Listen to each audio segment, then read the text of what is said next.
Mangutana sa ato ang follower.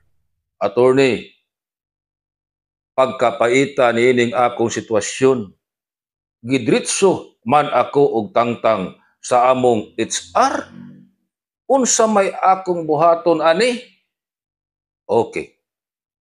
Kung gidritso ka og tangtang sa inyuhang human resource manager o imuhang gianggaan og HR, nga wa ka patubaga og unsay sala nimo, walay investigation nganong gitangtang ka, nakalimot di itong inyuhang HR.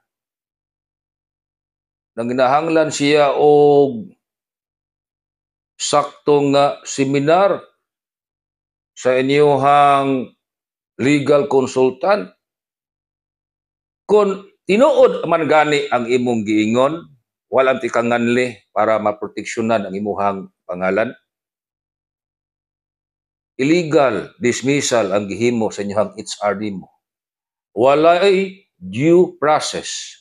Ang pagtangtang sa trabahante, kinahanglan due process. Importante kayo. Patabogon ka daan, imbestigaron ka, o matud-an nga sad-an, padadaan kang notisya nga ikaw tangtang na sa trabaho.